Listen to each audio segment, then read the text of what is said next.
Well, thank you very much for coming. Merci de venir, d'être venu. We have an exclusive group. C'est un groupe assez exceptionnel. Feel very free to ask me any questions as we go along, so don't keep them for the end. We can make it interactive. Donc n'hésitez pas à poser des questions au fur et à mesure, plutôt que de les garder pour la fin. C'est mieux que ce soit interactif. So this was a kind of preamble during the plenary session. I spoke about selective attention and how it seems to dominate not only a culture, educational system, but it also dominates our scientific research into what attention is and how it is studied.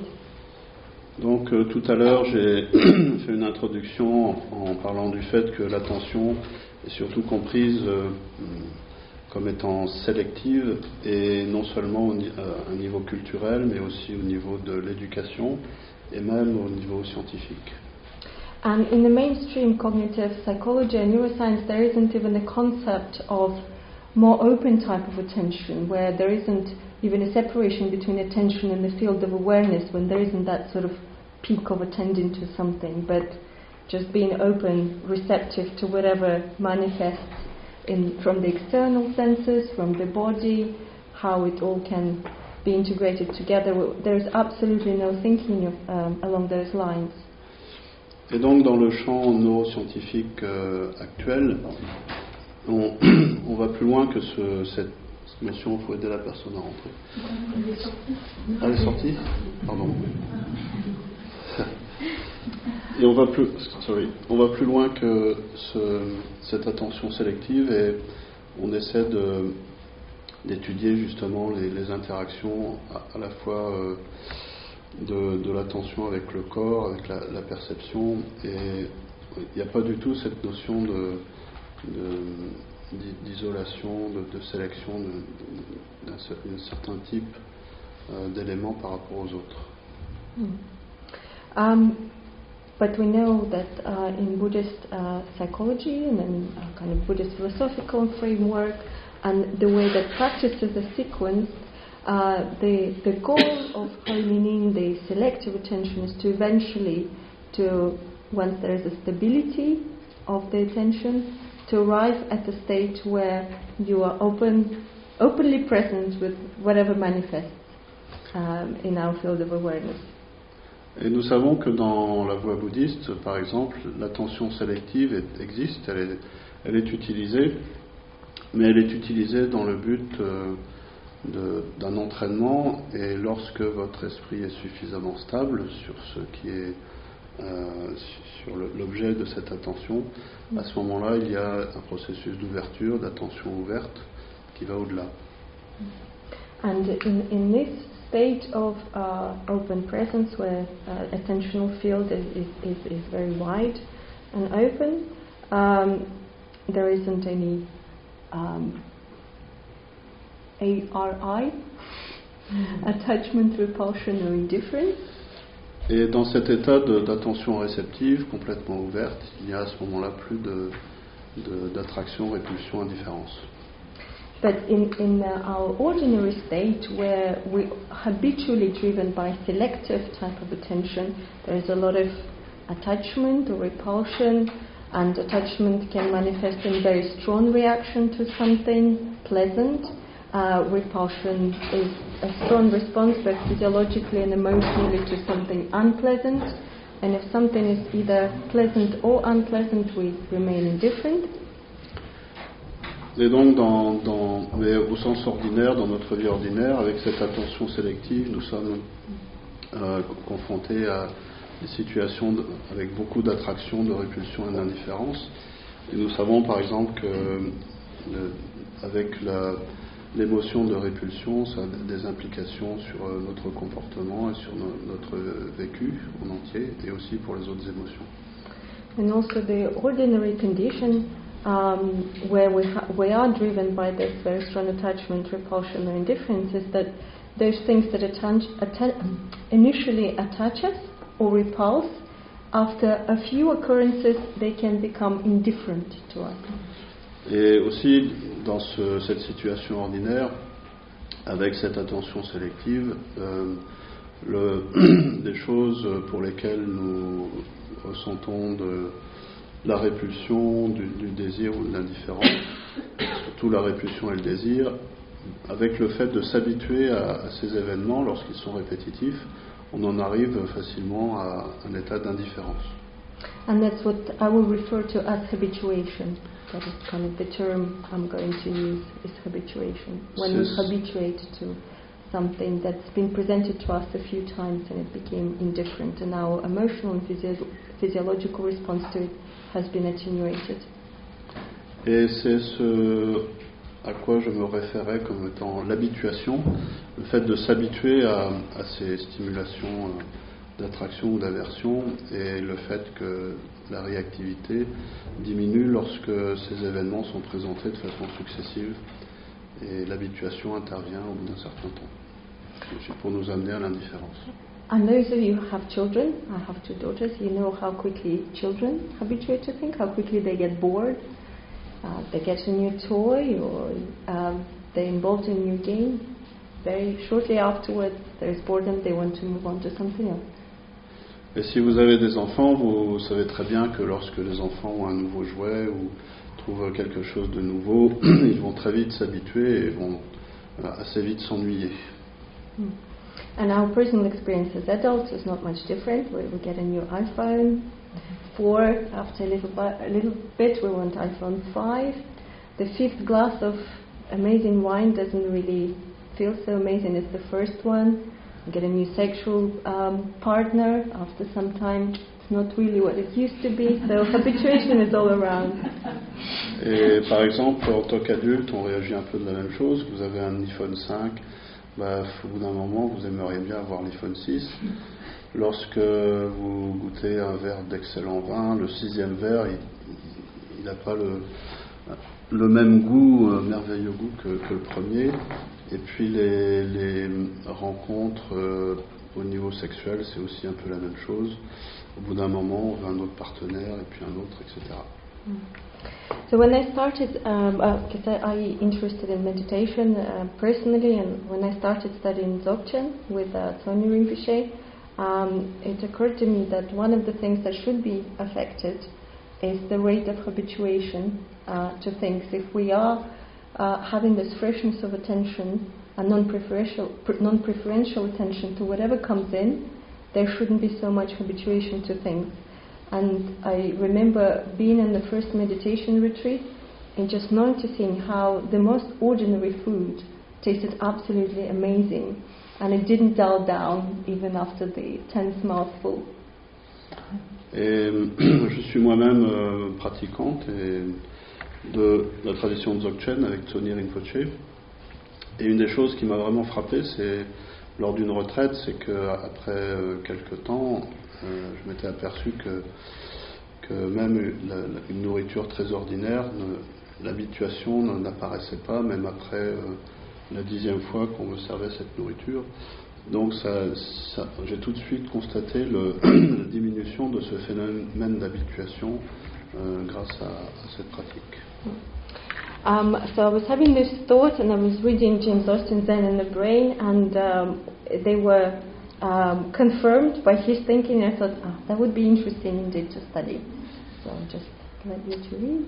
Et ensuite, j'étais en train de lire ce livre, Zen et cerveau, de James Austin. Et j'ai trouvé ce passage qui correspondait exactement, et je me suis dit, tiens, voilà exactement de quoi ça parle. And when I started looking at whether there are studies that looked at it, at habituation, I found one, a very old study from 1966 by Kasamatsu and Hirai, and they studied 4 Zen monks who lived in a monastery, so they practiced for over 30 years. And when those monks were rigged up to the EEG, and they played repetitive clicks, very boring clicks, and normally when those clicks played to non-meditators, after about a 5th click, there's a big response at the beginning, which goes down. Those are Zen monks, and the response remains the same, click after click after click. Donc ensuite, je me suis demandé est-ce qu'il y avait des études qui avaient été faites sur ce sujet, cette habituation. Et j'ai trouvé cette étude qui est assez vieille, qui avait été faite en 1966 par Kazamatsu et Hirai, et qui prenait comme échantillon 4 mètres zen. Et en haut, la courbe bleue correspond à la réaction des maîtres zen par rapport à des clics, des bruits, des clics répétitifs qui sont envoyés dans le système auditif. Et la courbe blanche correspond aux mêmes clics, mais chez des personnes n'ayant aucune expérience de méditation.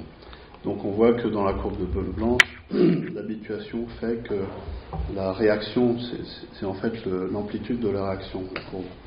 La réaction diminue avec le nombre de clics que vous avez en bas, alors que pour les pratiquants expérimentés, il n'y a quasiment pas d'habituation. And they're very important. N égale 4, ça signifie Le nombre dans l'échantillon, là c'était le nombre de maîtres zen. And in this one there was for average person. Yeah, non-meditators, yeah. Just healthy people who don't have any experience of meditation. Donc à chaque fois il y a un groupe témoin qui est du même nombre. Donc là il y a aussi 4 personnes sans expérience. And the very important point here is that it wasn't just because controls or non-meditators didn't pay attention. Even if they asked to pay attention, their brain filters it out. So it's a kind of very strong physiological wide response. Et un point très important, c'est qu'il ne s'agit pas d'un état d'inattention qui ferait que la réponse diminue. Parce que même lorsqu'on demandait à ces personnes sans expérience de faire vraiment attention, quand même, il y avait un processus du cerveau qui faisait que la réaction diminuait de toute façon, même avec toute leur attention volontaire. And there was another study that was done in America by Becker and Shapiro, and they compared Zen lay practitioners, so those not monastic people, and also a group of yoga and transcendental meditation practitioners. And they had a 2 controls group of people who were naive to meditation, and they manipulated attending to each click versus ignoring each click, but found no differences between the groups or within the groups. And one of the reasons might be the sample is quite small, plus there is a huge variation, huge range in the age, in the years of experience, 3 to 20. Normally we would expect that people who practice for 20 years, they're more likely changes to occur than after 3 years. But the average was 7.5. And also another notion that intensity of practice might be more important than practice duration. So when we look at monks who had 30 years of practice, they also practiced very intensively, living in a monastic setting. Wait, so in this experience you train people who didn't have experience to be more receptive? No, they already took people who were practitioners and compared them to people who didn't practice. But here you said no difference between the groups, whereas the curve shows a difference. This is a different study. Sorry, sorry, I didn't understand the question. Study didn't work. In this study, they didn't find any difference. L'expérience n'a pas été concluante sur cette deuxième. Oh, okay, so we have different conclusions. Yeah. Yes, so in one study they found the difference, in this study they didn't find the difference. And I think one of the reasons is that they had a too wide range. Also, they were lay practitioners, so they maybe practiced 1 hour a week. Sorry, not a week, 1 hour a day maximum. But we don't know. Donc il y a eu une autre expérience qui a été menée en 1981 par des Américains, Becker et Shapiro, qui n'a pas vraiment été concluante. Alors l'échantillon de personnes, comme il est écrit là, c'était une dizaine de pratiquants laïcs du zen, c'est-à-dire pas des moines, ne vivaient pas dans des monastères. Et l'expérience moyenne de pratique, c'était de 7 ans et demi, avec une échelle. Il y avait des gens qui avaient pratiqué 3 ans et d'autres 20 ans. Donc c'est une échelle très large. Il y avait aussi des pratiquants du yoga et de la méditation transcendantale. Et puis 2 groupes de contrôle sans expérience, c'est-à-dire des groupes sans expérience qui servaient de comparatif. Donc l'idée c'est, est-ce que ces personnes sont présentes à chaque clic ou l'ignorent? Et le résultat, on n'a pas vu de différence notable entre les groupes, et même au sein des groupes. Alors peut-être que les raisons pour le fait que cette étude n'ait pas été concluante, c'est que 10 personnes est un échantillon assez réduit, et aussi que la durée de pratique était très hétérogène, donc parce qu'il y avait des gens qui pratiquaient depuis 3 ans, d'autres depuis 20 ans par exemple, et le fait que l'intensité de la pratique pourrait être plus importante que sa durée, c'est-à-dire que même quelqu'un qui ne méditerait que 3 ans, s'il avait une pratique intense, il y aurait des effets plus importants que quelqu'un qui aurait une pratique moins intense pendant plus longtemps. So when designing the study, I wanted to look at habituation, sensory habituation, but also look at the effect of the intensity of practice. Donc ici, l'idée c'était d'observer ce phénomène d'habituation, son absence ou sa présence, mais aussi l'intensité de la pratique. And one of the established ways to study habituation is called acoustic startle reflex. Is when we hear a loud noise, we have a very strong physiological reaction. You know, our body startles and we have an eye blink. And we measure this eye blink by putting electrodes under the eye. And when we blink, we measure the electrical impulse from the muscle that contracts when we're blinking. Donc une façon très fréquente d'étudier l'habituation est l'étude du sursaut réflexe acoustique, et qui en fait vous faites passer un bruit soudain et assez fort, et la personne, tous les gens ont ce réflexe qui fonctionne avec l'œil et qui est mesuré avec des électrodes placées sous les yeux et qui mesure l'intensité du réflexe. And also from numerous studies in people who are just healthy but don't meditate, we know that after initial big jump or big eye blink, there is a very rapid habituation. There is very little response by the time you play the fifth starting noise. Et à droite, on montre que chez les personnes, disons normales, sans expérience, il y a un très grand sursaut réflexe au début, mais qui diminue très notablement avec l'habituation. And I was thinking, if someone is a very experienced practitioner, would they even startle at all? And then I remembered when reading Alan Watts' The Way of Zen, the story. So I will let you read, but the moral of the story that even in this Chinese Zen or Chan patriarch, he was considered to be an enlightened being, there was this still physiological response to the tiger roar. Et donc dans cette étude, il y avait même des gens très expérimentés qui n'avaient quasiment plus de sursaut. Mais je me suis souvenu de cette histoire d'Alan Watts qui est dans le livre La Voie du Zen, qui explique que même chez quelqu'un qui était considéré comme éveillé, lorsqu'il y a une bête sauvage qui a rugi pas très loin de lui, il a eu ce sursaut. And I was preparing the study, as always happens, there's somebody else who's already doing the similar thing. And I didn't read. Sorry, I thought people read already. Nous écoutions. I can read, yeah. I thought people maybe read for themselves, but yeah. Ok, vous pouvez lire. Vous savez lire?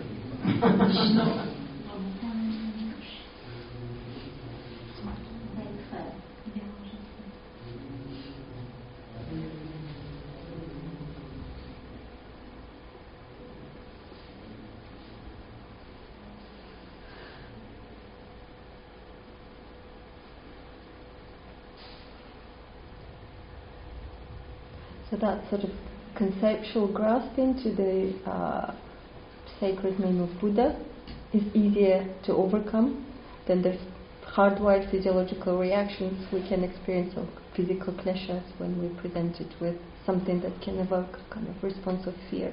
Even if we don't have emotional reaction, the body reaction can still be there. Et le fait d'avoir cette hésitation avant de s'asseoir à un endroit où le nom de Bouddha est marqué est assez subtil, mais so the startle with Buddha is more subtle.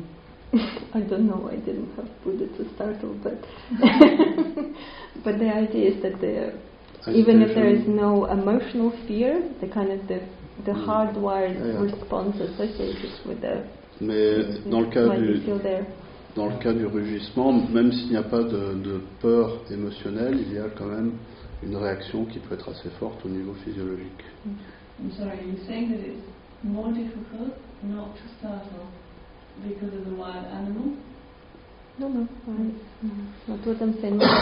What I'm saying is that because it's such a hardwired reflex that even in people who have overcome maybe the kind of emotional reactions or conceptual grasping to things, that physical reaction can still occur. Alors, ce que je dis, c'est que il s'agit d'un réflexe tellement inscrit en nous que même pour des personnes qui ont dépassé les réponses émotionnelles au sens grossier, ont quand même un réflexe physique qui peut être assez fort.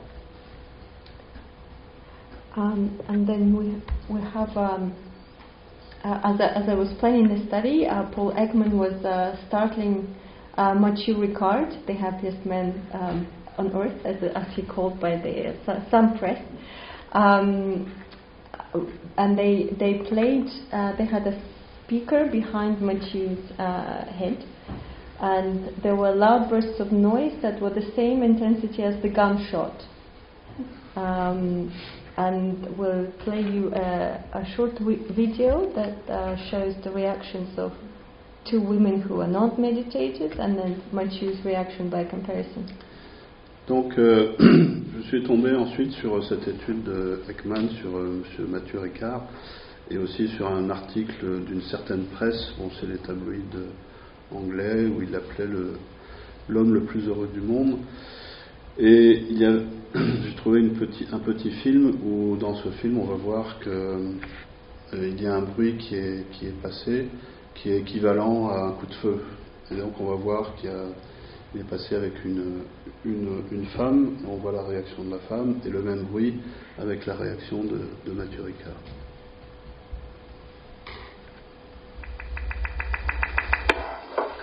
Oh, geez.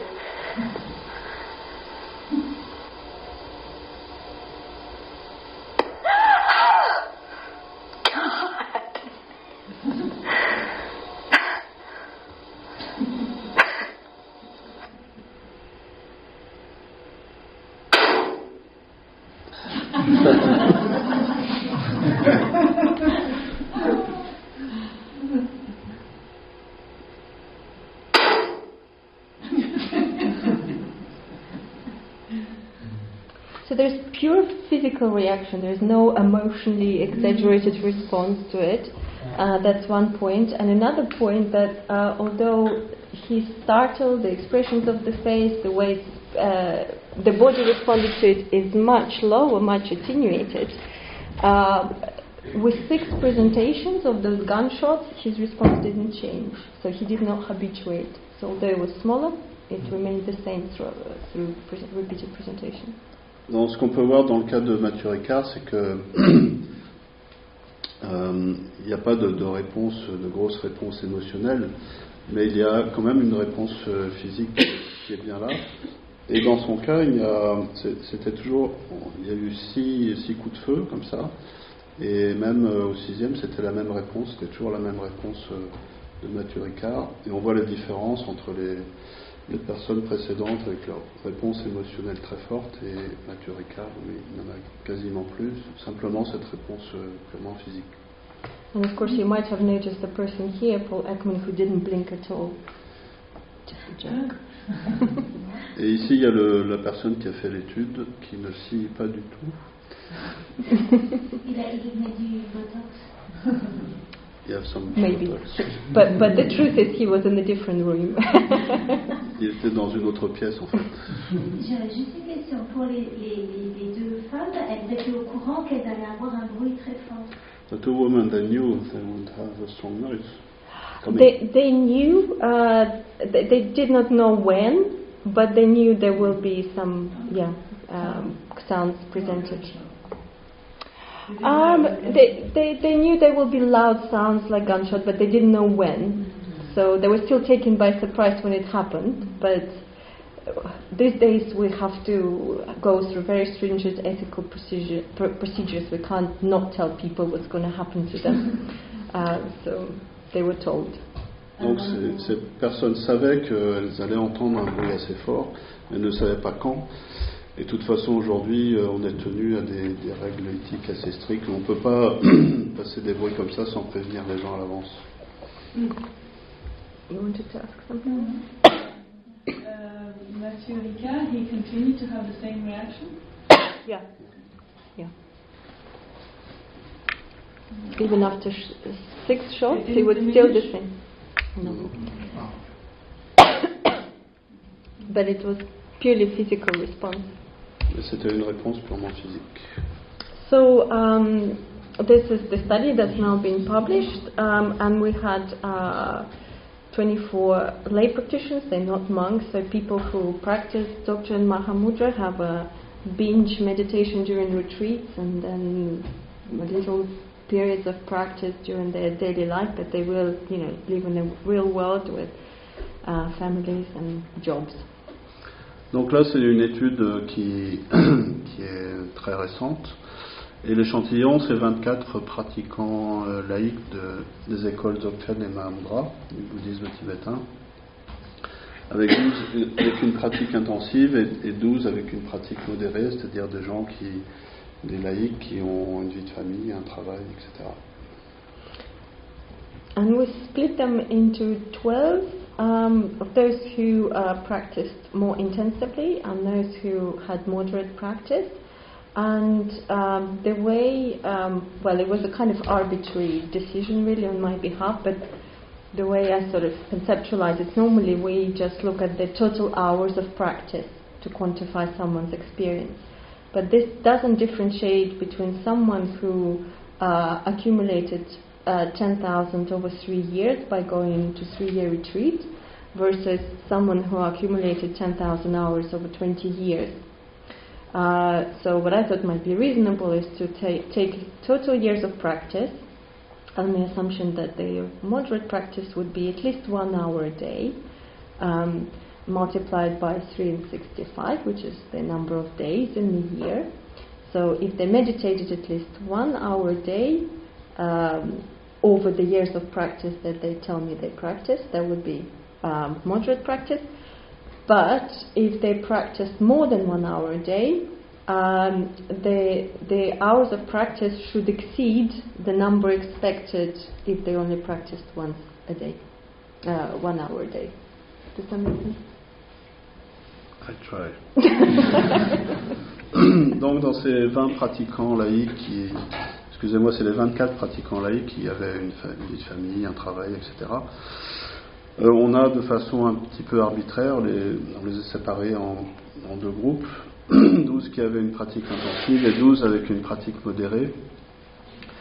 Et on a essayé de faire un index d'intensité de la pratique, ça c'est IOP, et le HOP que vous voyez c'est les heures, hours of practice, donc c'est le nombre d'heures de pratique, moins le YOP c'est years of practice, donc les années de pratique multipliées par les jours.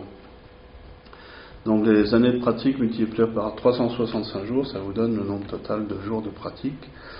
Et at the end I didn't get the final reasoning. The final reason, well, basically if they practiced more than 1 hour a day, they would be classified as intensive, and if it's 1 hour a day or less, moderate. Let's Ouais. just keep it at that. Donc si les heures, s'ils pratiquaient plus d'une heure par jour, ils étaient considérés comme intensifs, une pratique intensive, et moins d'une heure par jour comme modérée. Is that clear? Yeah? No questions there? Okay. No? Yeah, I just understood. Okay. We don't need to go through this. It's just... Yeah, okay.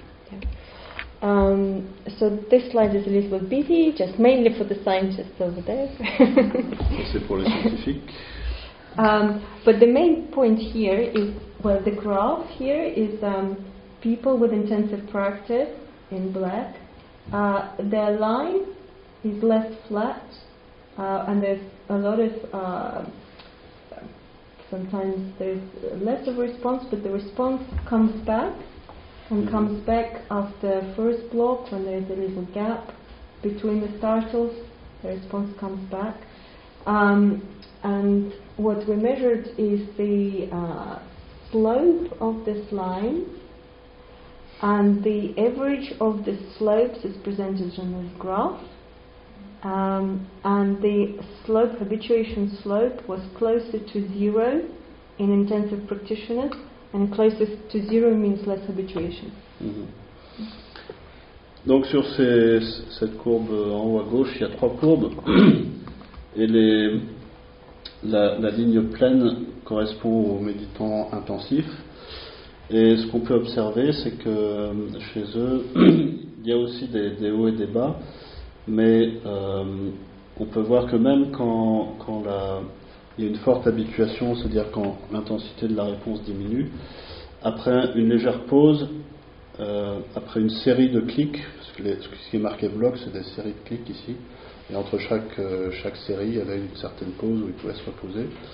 Donc après un temps de pause, on constate que la réponse revient de façon assez vive, et que cette courbe en général donc, a tendance à rester stable. Et au deuxième schéma, en partant du haut à droite vers le bas et vers la droite, vous avez ce qui correspond à cette courbe. C'est un peu la moyenne de la courbe qui signifie très peu d'habituation. Pas d'habituation. But what was interesting is that the amplitude of their response, even to the first response, was not different from moderate meditators or controls. So they showed the same intensity of eye blink. Et ce qu'on a pu observer aussi, c'est que la première réponse, l'amplitude de la première réponse n'était pas différente, que ce soit pour quelqu'un d'expérimenté ou pas. What was it? Was it sound? Yes, so we played, it wasn't like as intense as gunshots, and we played it through the headphones rather than behind the head. This is kind of standard ways, and we collected EMG rather than having experts to rate it. Well, it's a sound of low intensity as compared to what Machiu was exposed to, but also our meditators might not have been as experienced as Machiu, so that could be possible reasons. Well, another interesting thing here, this graph, these bars here represent the amplitude of response to the first startle of each block. There were 3 blocks, and once non-meditators and moderate meditators habituated, they didn't really show much recovery, so the amplitude was lower to the first startle of block 2 and the first startle of block 3, but in meditators it's recovered to the same amplitude. Donc dans ce groupe-là, c'était pas des bruits aussi forts qu'un coup de feu, et au lieu dans l'expérience précédente, le bruit venait de l'arrière de la tête. Mais dans ce cas, c'était un bruit plus modéré, mais avec des écouteurs. Et ce qui est intéressant, c'est que dans le schéma en haut à gauche, dans les schémas de droite, en haut à gauche, c'est l'amplitude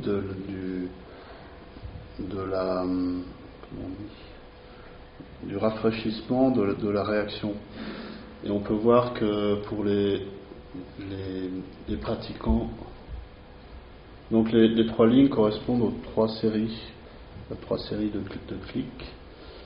Et donc à gauche, c'est les pratiquants inexpérimentés. On peut voir que la réaction ne se rétablit pas après plusieurs séries, alors qu'à droite, les pratiquants expérimentés, on peut voir qu'elle est beaucoup plus haute.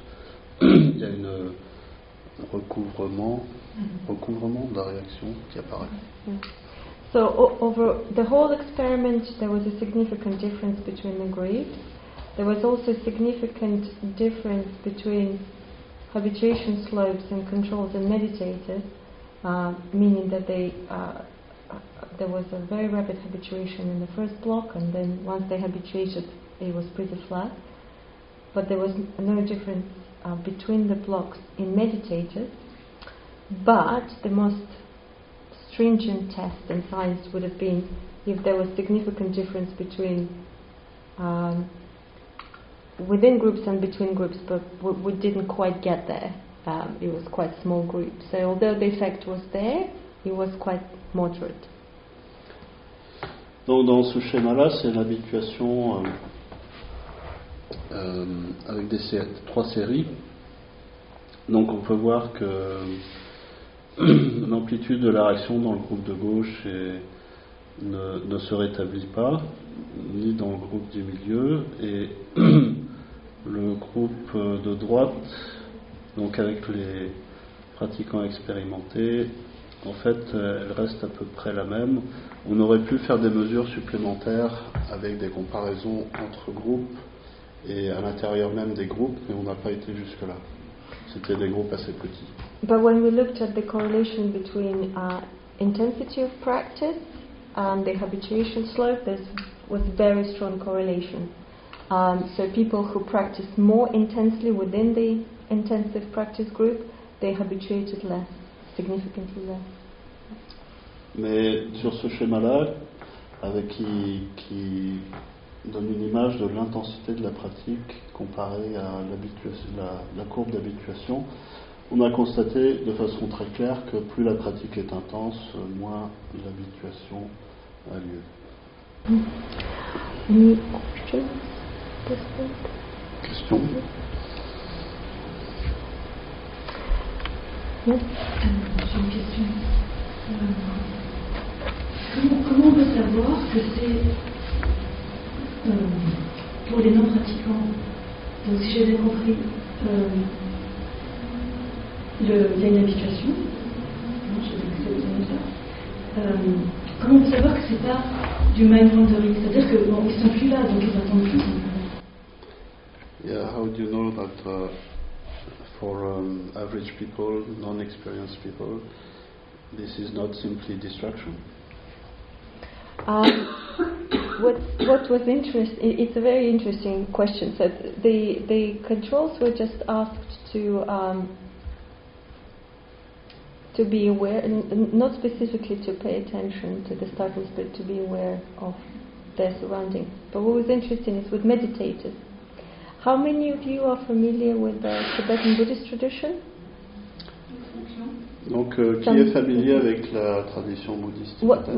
One of the tools they use in Tibetan Buddhist tradition, when you get too caught up in your mind wandering, you exclaim the syllable "pet" to break down through mental fog, mental chatter. And quite a few meditators, Dzogchen practitioners, told me afterwards that they noticed that their startle was much stronger if their mind wandered, because it was like "pet." It broke through the ear. So for them it was the reverse. If they didn't pay attention, it was shaking them out of the being lost in mind wandering. Donc en fait, c'est une question très intéressante, et en fait, on ne demandait pas aux gens inexpérimentés de faire attention particulièrement. Et il y a un autre élément très intéressant, c'est que pour les les participants expérimentés dans le Dzogchen, si vous êtes familier avec ces méthodes, vous savez qu'il y a certaines méthodes, dont une qui consiste à prononcer paix de façon très vive lorsqu'on est très distrait pour couper court à les distractions. Et en fait, après coup, ces pratiquants expérimentés qui avaient l'habitude de ce genre de pratique ont dit que le fait d'avoir ce bruit soudain provoquait une réaction encore plus vive, plutôt qu'une réaction contraire, une habituation plus grande. Il y a eu une réaction plus vive parce qu'ils associaient ça avec ce genre de pratique où un bruit soudain vous fait revenir, vous fait être plus sensible et plus réactif. Du coup, il n'était pas du tout effrayant, le son. The sound was not frightening. What? The sound was not frightening. Not frightening. Well, that's sort of the point about habituation. Once they realize this is not of any threat, the response just goes down. Yeah.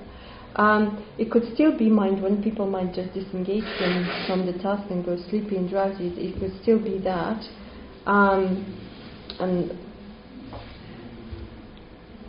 one manipulation would be interesting to do is to have controls who ask not to attend versus those who don't. But even studies that have done that, they show that habituation still happens in non-meditators if you ask them to pay attention to startle.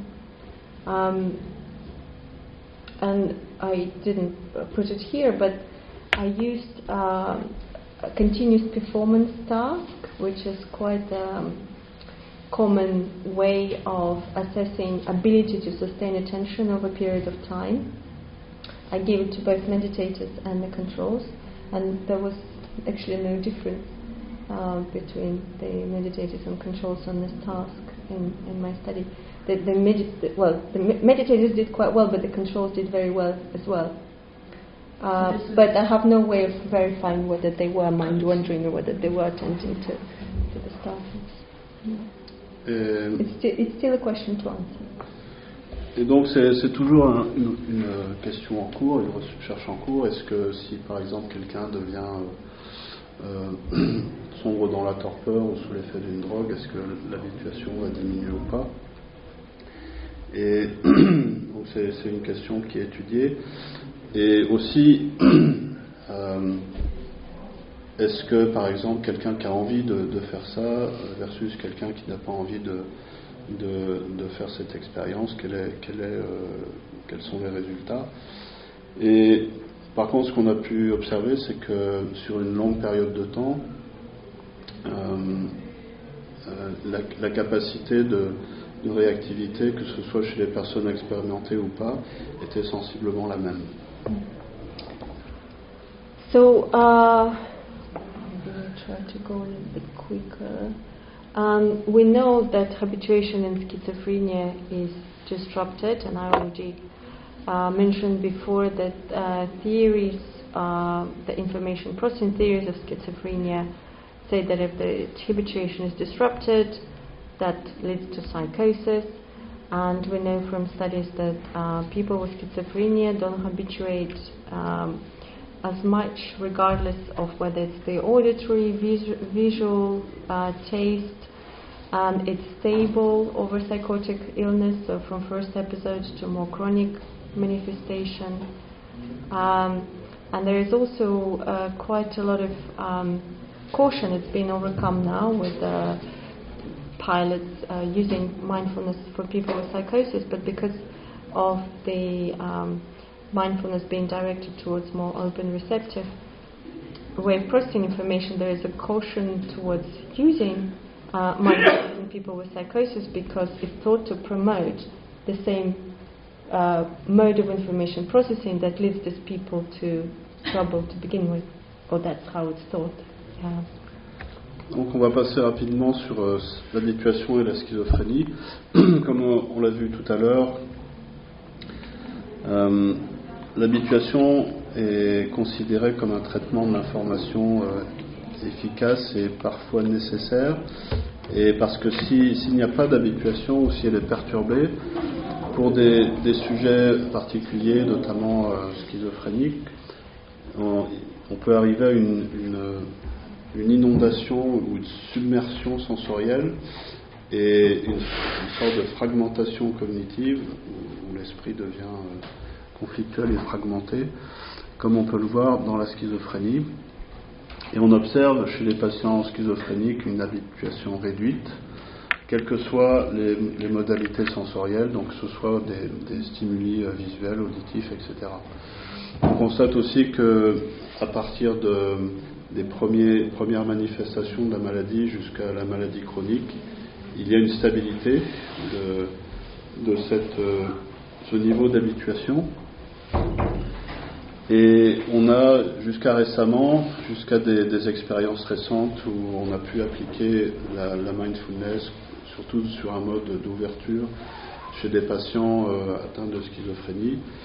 Néanmoins, jusqu'ici, il y avait une prudence qui était mise en œuvre du fait qu'on pensait que l'habituation était nécessaire aux schizophrènes pour pouvoir filtrer, éviter le surplus d'informations et cette submersion. And this is an artwork by a person who suffers from psychosis, and that's her way to kind of depict, to communicate that sensory inundation that she sometimes experiences, like everything just comes in and it's too much. Donc c'est un tableau qui a été it's painting. Yeah, well, artwork. I think it's a digital artwork.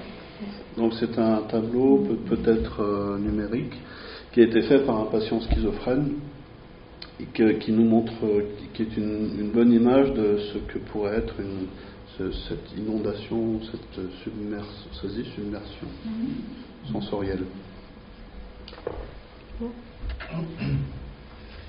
But you're saying that meditators have such receptive response to all the stimuli.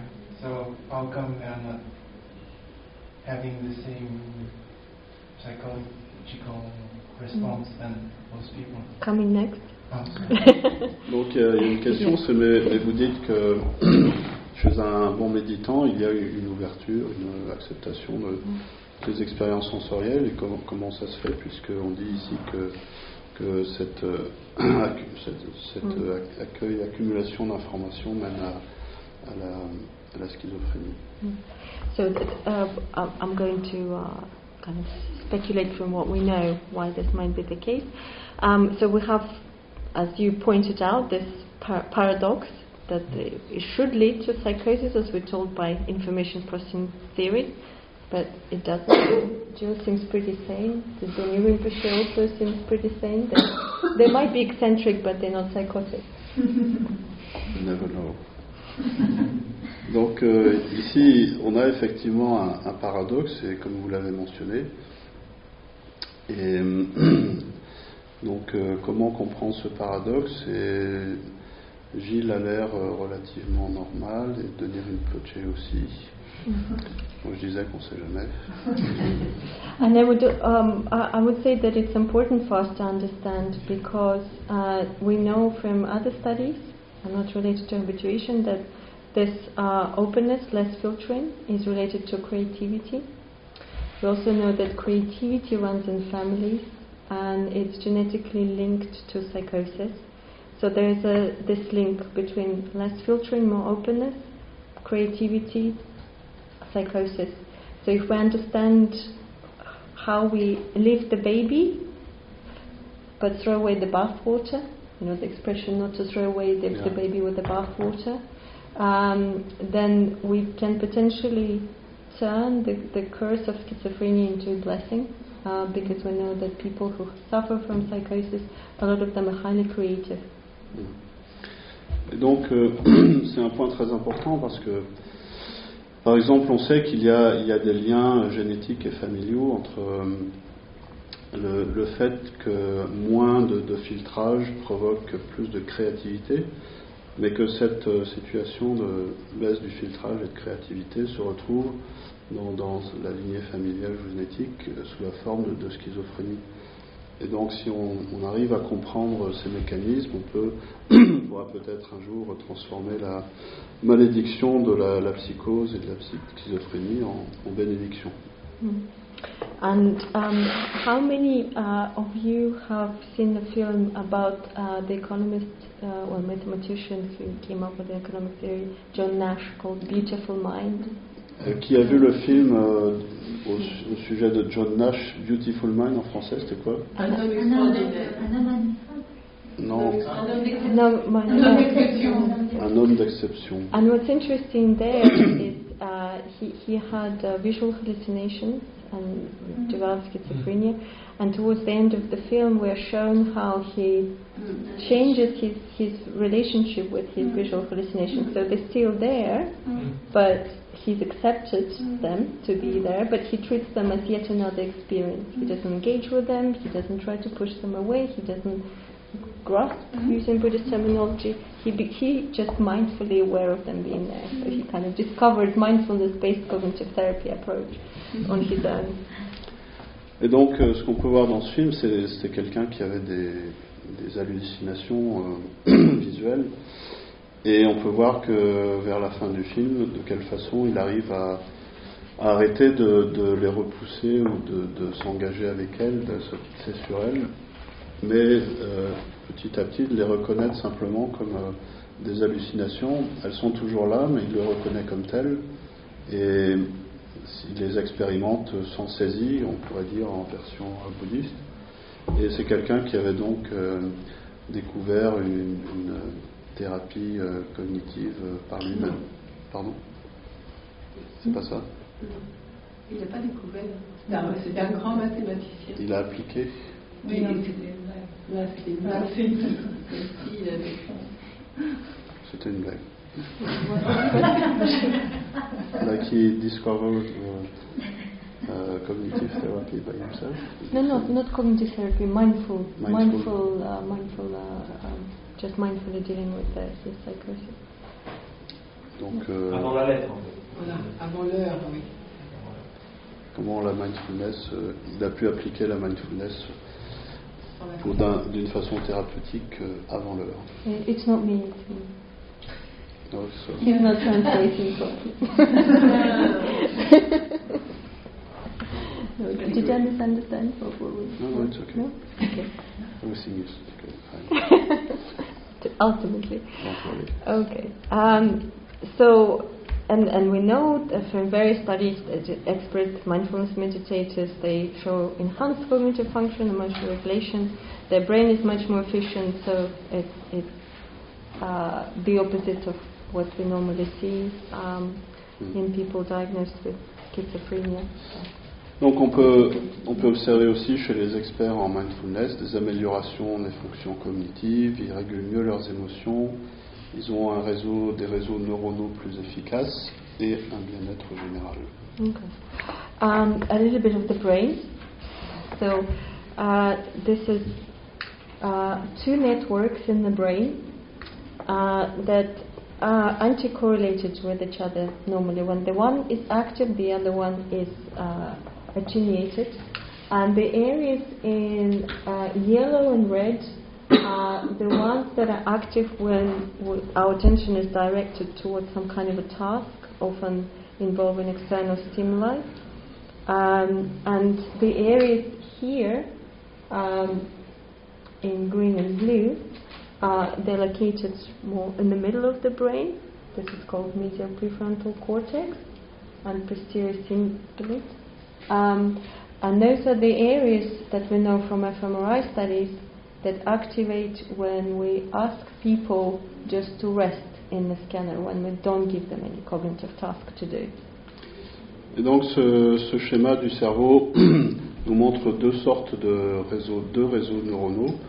Le premier, qui est en rouge et jaune, est un réseau neuronal qui se met en route lorsqu'on est censé effectuer une tâche ou quelque chose, une action. Et c'est surtout l'image du haut à gauche. Et en dessous, ce qui apparaît en vert et bleu correspond au réseau neuronal qui est actif lorsqu'on dit aux gens de ne rien faire de spécial, de se reposer simplement l'électroencéphalogramme. It's a big machine, right? Not electroencephalogram, fMRI, functional magnetic resonance imaging. Oh yeah. Comment on dit? Magnetic resonance imaging. Un scanner, un IRM. A voilà. scanner, yeah, big tube. Ouais, c'est un IRM scanner. Yeah. Right, and for a long time, neuroscientists completely ignored what happens during the rest. Rest was just used as a baseline for the task activations.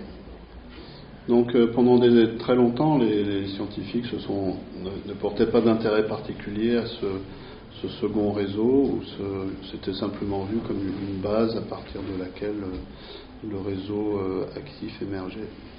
And when they saw that there is much more activity in the brain when people are asked to rest in the scanner, scientists were very surprised.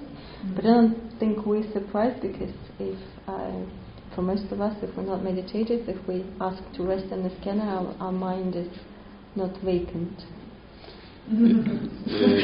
It's not empty.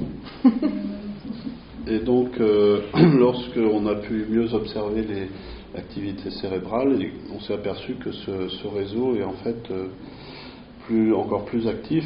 Et en fait, le cerveau devient encore plus actif lorsqu'on dit aux gens de ne rien faire et de se reposer. Mais pour des pratiquants, c'est quelque chose qui n'est pas très surprenant, et parce qu'on peut s'apercevoir que quand on arrête de faire quelque chose, notre esprit peut être très actif dans la distraction. It also became quite fashionable at some point when people tried to draw an analogy between what neuroscience has to say about the brain and its function and what Buddhism says about the existence of self, is that there is no self in the brain, and that kind of became almost an overused notion. Et donc c'est aussi quelque chose qui a été connecté avec la notion bouddhiste, le fait qu'il n'y ait pas de soi ou d'ego dans le cerveau. But the subsequent research showed that this network, this green and blue network, is involved in what scientists call self-referential activity, but what in Buddhism we can call self-grasping.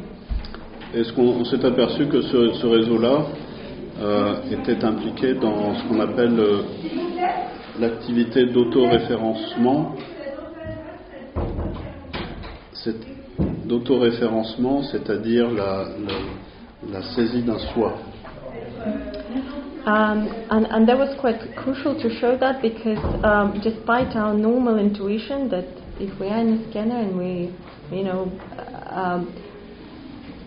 it's all about me kind of mode for most of us, the scientists, particularly the physicists, maintained that this is nothing to do with kind of self-referential thought. This is probably something to do with brain maintaining this kind of physiological homeostasis, and kind of the analogy they used is, I'll have to demonstrate. When you're not involved in any action, but you will have to at some point, it's much better for the brain to do a bit of jogging. So there would be the jogging areas, kind of keeping things online. And so if I need to sprint, then I'll sprint much quicker if I've already been kind of jogging in one place than if I was completely stationary. Then it takes, by the time I got going, the pig has passed and I didn't shoot the deer or whatever. So it was quite important for the scientists to demonstrate that this network is in fact related to self-referential activity, because there was a debate about it. Donc il y a eu un débat parce que certains scientifiques pensaient que une fois qu'on ne faisait plus rien, ce réseau-là n'avait rien à voir avec le référencement vis-à-vis de soi-même, mais d'autres pensaient le contraire, et en fait on peut comprendre cette activité dans le sens où lorsque on n'a rien à faire pour l'instant, l'esprit prévoit quand même de tout ce qui va être fait dans le futur. C'est un peu comme si on va faire un jogging, l'esprit s'entraîne virtuellement avant d'entrer en action. So we're almost out of time, so I'm going to go through the following slides very quickly. And this is just a study that showed that wherever the self is involved in remembering the past, or thinking about the future, or thinking about what other people thinking of us, or what we might be those areas we see being activated. So it's related to this notion of kind of self-processing and self-projection. Donc, toujours dans ce même réseau, on peut observer de l'activité dans le cas de souvenirs, la référence au passé, ou bien la référence au futur, penser au futur, prévoir. Ce qui est appelé théorie de l'esprit, c'est se mettre à la place de quelqu'un ou imaginer comment quelqu'un d'autre pense de nous. And the same areas come up, the one at the front, medial cortex and prefrontal cortex, when we make an error in the task, and when we ask what just happened before we made an error, we know that our mind got distracted by something, thinking about dinner, and when this talk is going to be over, or things like that.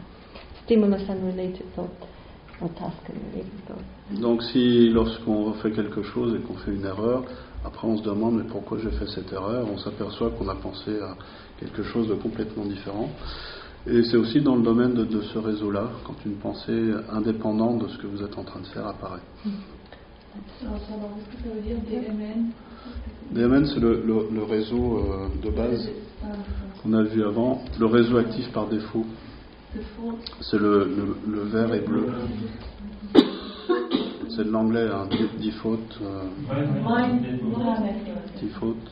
Default mode network. By default, our minds wander normally unless we experience partitioning. Let's skip the next one and go to this one. You can just bring them all up. This is from, again, Dzogchen practitioners that I've studied, and I've asked them to switch between allowing their minds to wander, do some kind of a future planning, so more kind of goal-directed activity, and resting in open presence. And we saw that when they rested in open presence, the self-referential network was not there. And the only areas that we saw activated was thalamus, which is a sensory gate into the brain, and insula on both sides, which is bodily visceral sensations into the brain.